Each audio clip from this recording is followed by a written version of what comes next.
Hello. जैसा कि आप जानते हैं कि मैं हिंदी साहित्य का इतिहास रामचंद्र शुक्ल पढ़ाती हूँ, तो हम यहाँ तक पढ़ा चुके थे। कौन से? आपका आज का नंबर है अक्षर अनन्य, और उसे था हम ही दशरथ हम ही राम। इसका था ये पंक्ति। अब बताइए, हम ही दशरथ हम ही राम। आगे पढ़ती हूँ। हम ही दशरथ हम ही राम, और हमरे क्रोध और हमरे काम। ये है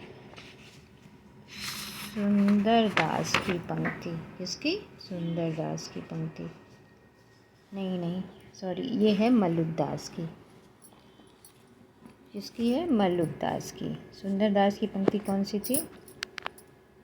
सुंदरदास की पंक्ति थी, पति हिसु प्रेम होए, पति हिसु नेम होए, ब्रह्म के पुरुष अरु प्राकृतिक प्रकट भई, प्राकृत में महत्ता पुनि अहंकार है। सुंदरदास जी काफ़ी पढ़े लिखे थे, अपनी भाषा बहुत सुडोल और सही और सभ्यतापूर्वक यूज़ करते थे। और मल्लुकदास के आपने सुना कि मल्लुकदास कहते थे सब कुछ भगवान करते हैं। जैसे उनका ये पंक्ति, अजगर करे न चाकरी, पंछी करे न काम, दास मल्लुक कह गए, सबके दाता राम। तो क्या कहे दास मल्लुक? सबके दाता राम। तो इस तरह से आप जाने, ये बहुत इम्पॉर्टेंट पंक्ति है। अजगर करे न चाकरी लगभग सभी परीक्षाओं में पूछी जाती है। ठीक है, तो अब हम आपको मल्लुकदास के बाद सुंदरदास, मल्लुकदास के बाद आप आता है अक्षर अनन्य। तो हम अक्षर अनन्य को रीड करने जाने जा रहे हैं। ओहो, बार बार बंद हो जा रहा है, सॉरी। अक्षर अनन्य देखिए,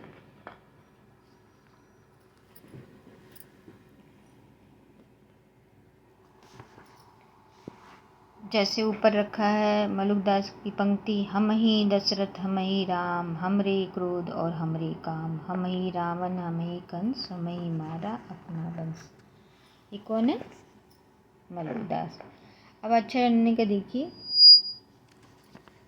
संबद्ध 1710 में इनके वर्तमान रहने का पता लगता है। ये दतिया रियासत के अंतर्गत सैनुहारा के कायस्थ थे और कुछ दिनों तक दतिया के राजा पृथ्वीचंद के दीवाने थे। पीछे कहाँ के थे ये? पृथ्वीचंद के दीवाने थे और दतिया रियासत के अंतर्गत सैनुहारा के कायस्थ थे। ठीक है, कौन? अनन्य। अक्षर अनन्य, सॉरी, अक्षर अनन्य जैसे लिखा है आपको देख लीजिए, अक्षर अनन्य। ठीक है, पीछे ये विरक्त होकर पन्ना में रहने लगे। प्रसिद्ध छत्रसाल इनके शिष्य हुए। एक बार ये छत्रसाल से किसी का बात पर अप्रसन्न होकर जंगल में चले गए। पता लगने पर जब महाराज छत्रसाल प्रार्थना के लिए इनके पास गए, तब उन्हें एक झाड़ी के पास खूब पैर फैलाकर लेटे हुए पाया। महाराज ने पूछा, पाँव पसारा कब से? चट से उत्तर मिला, हाथ समेत जब से। ये विद्वान थे और वेदांत के अच्छे ज्ञाता थे। उन्होंने योग और वेदांत पर कई ग्रंथ हैं जो इसे कौन से हैं? राजयोग किसके हैं? अक्षर अनन्य। विज्ञान योग अक्षर अनन्य के हैं। ध्यान योग अक्षर अनन्य के हैं। सिद्धांत बोध अक्षर अनन्य के हैं। विवेक दीपिका अक्षर अनन्य के हैं। ब्रह्म ज्ञान अक्षर अनन्य के हैं। अन्याय प्रकाश अक्षर अनन्य के हैं। आदि लिखे और दुर्गा शताब्दी का भी हिंदी पदों में अनुवाद किया। दुर्गा शताब्दी जो पूजा करते समय पढ़ते हैं, इसमें दुर्गा जी के अनेक नाम हैं, उनका भी इन्होंने हिंदी अनुवाद किया जो संस्कृत में था। राजयोग के कुछ पद नीचे दिए गए हैं। राजयोग जो किताब है, उनकी पद ग्रंथ है, उनके ये कुछ पद दिए हैं। दिया, यह भेद सुनी पृथ्वी चंद्र राय, फल चारहु को साधन उपाय, यह लोक सधे सुख पुत्र बाम, परलोक नसे बस नरक धाम। परलोक दोह साधे जय, सेई राज जोग सिद्धांत अय, निज राज जोग ज्ञानी करत, हठि मूढ़ धर्म साधन अनंत। तो जैसे कि ये है पंक्ति, ठीक है, अभी लाए नहीं थे, देखिए। यह भेद सुनी पृथ्वी चंद्राय, फल चहु के साधन उपाय, यह लोक साधे सुख पुत्र बास, परलोक नसे बसर नरक धाम। परलोक दो साधे जाए, सोई राज जोग सिद्धांत, निज राज योग ज्ञानी कंठ, हठि मूढ़ साधन अनंत। जैसा कि ऊपर कहा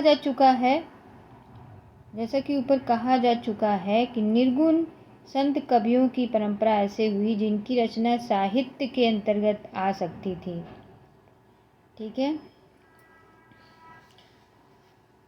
साहित्य के अंतर्गत आ सकती थी। शिक्षितों का समावेश कम होने से इनकी वाणी अधिकतर सांप्रदायिकता के ही काम की।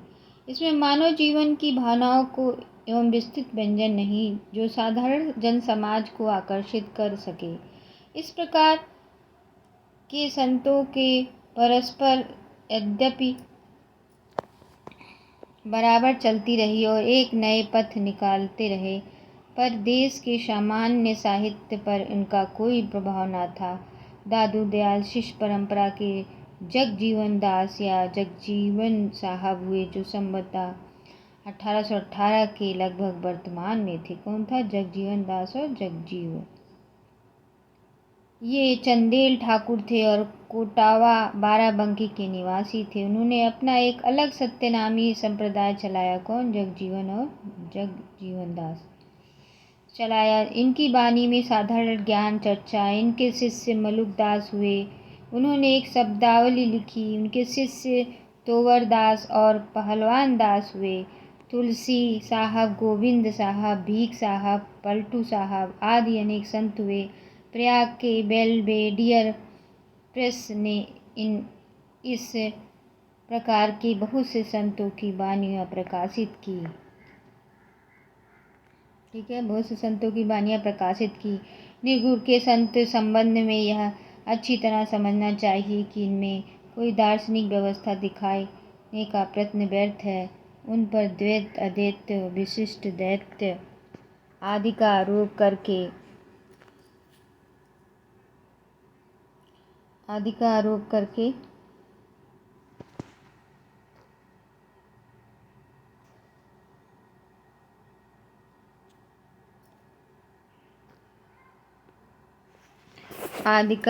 करके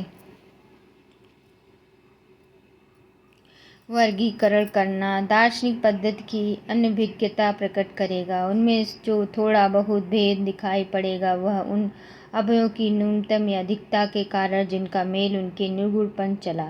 जैसे किसी वेदांत के ज्ञान तत्व का अभय अधिक मिलेगा, किसी में योगियों के साधना तत्व का, किसी में सूफियों के मधुर प्रेम तत्व और किसी में व्यवहारिक ईश्वर भक्ति, कर्ता पिता प्रभु की भावना से युक्त का, यह दिखाया जा चुका है। निर्गुण पंथ में जो थोड़ा बहुत ज्ञान पंच है वह वेदांत से लिया हुआ है। जो प्रेम तत्व वह सूफियों का, न कि वैष्णव का। अहिंसा प्रपत्ति के अतिरिक्त वैष्णव तत्व का और कोई अंश उनमें नहीं है। उसके सुरति और निरति शब्द बौद्ध सिद्धों के हैं। बौद्ध धर्म के अष्टांग मार्ग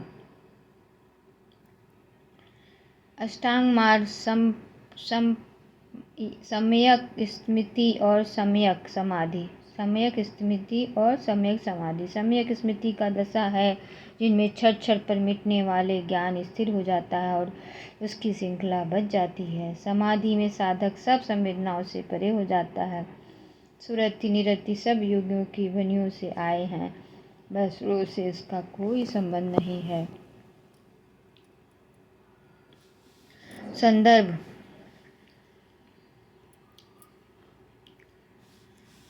ऊर्जा के पीर और शेख तक की चाहे कबीर के गुरु ना रहे हों, पर उन्होंने उनके सत्संग से बहुत सी बातें सीखी जिनमें कोई संदेह नहीं। कबीर ने शेख तकी का नाम लिया, पर उस आदर के साथ नहीं जिस आदर के साथ गुरु का नाम लिया जाता है। जैसे घट घट अविनाशी सुनहूँ ताकि तुम शेख इस वचन के में कबीर ही शेख तकी के उपदेश देते जान पड़ते हैं। कबीर ने मुसलमान फकीरों में सत्संग किया, उनका उल्लेख उन्होंने किया। वे झूसी, जौनपुर, मनिकापुर आदि गए थे जो मुसलमान फकीरों के प्रसिद्ध स्थान थे।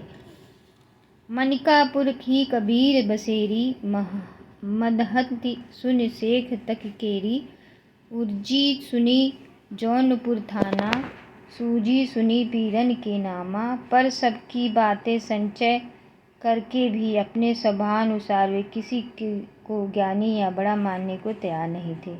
सबको अपना ही वचन मनाने को कहते। शेख अकरदी सकरदी तुम मानहु वचन हमार, यदि अंत ओ जुग देखहु ढीठ पसारी। तो किसका है? अनंत अक्षर का है। तो आगे हम पढ़ाएं।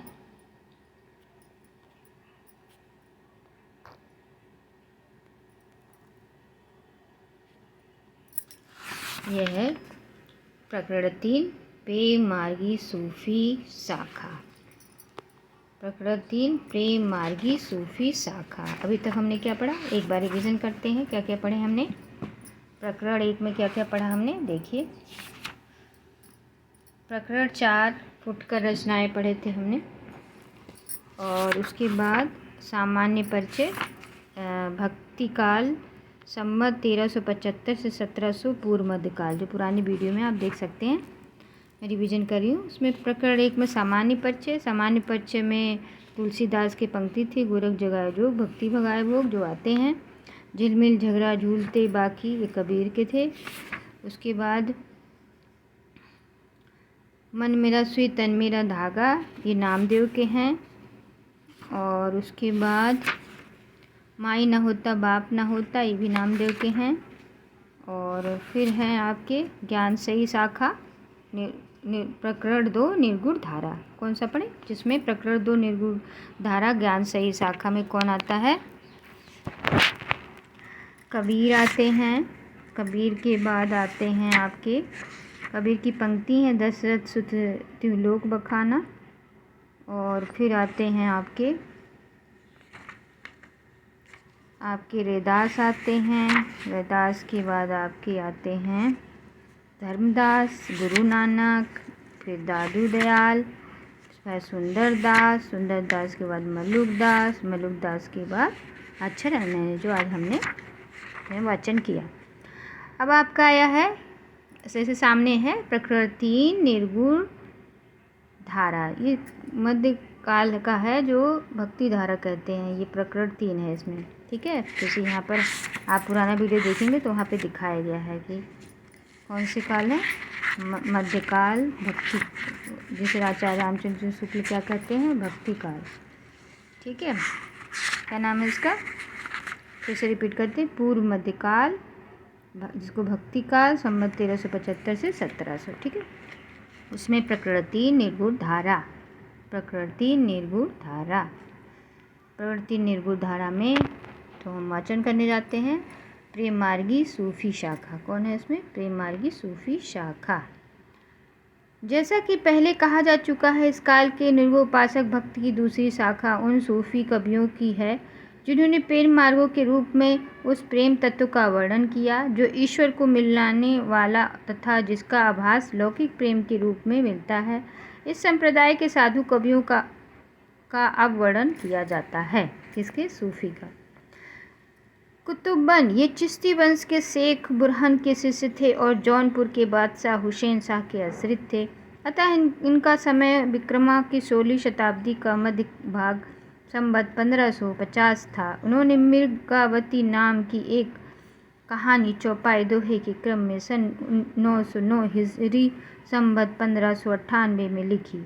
इसमें चंद्रनगर के राजा गणपति के राजकुमार और कंचनपुर की राजा रूप मुरारी की कन्या मृगावती की प्रेम कथा का वर्णन है। इस कहानी के द्वारा कवि ने प्रेम मार्ग के त्याग और कष्ट का निरूपण करके साधक के भगवत प्रेम का स्वरूप दिखाया। बीच बीच में सूफियों की शैली पर उन्हें सुंदर रहस्यमय आध्यात्मिक आभास हुआ।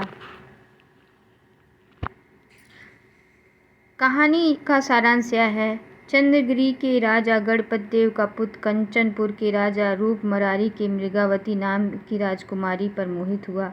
यह राजकुमारी उड़ने की विद्या जानती थी। अनेक कष्ट झेलने के उपरांत राजकुमार उसके पास जा पहुंचा, पर एक दिन मृगावती राजकुमार को धोखा देकर कहीं उड़ गई। राजकुमार उसकी खोज में योगी होकर निकल पड़ा।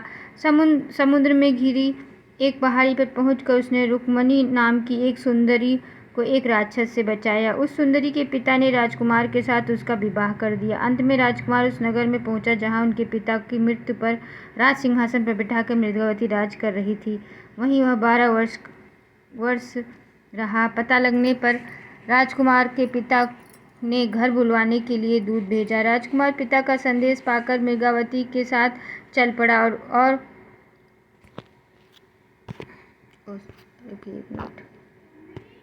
हाँ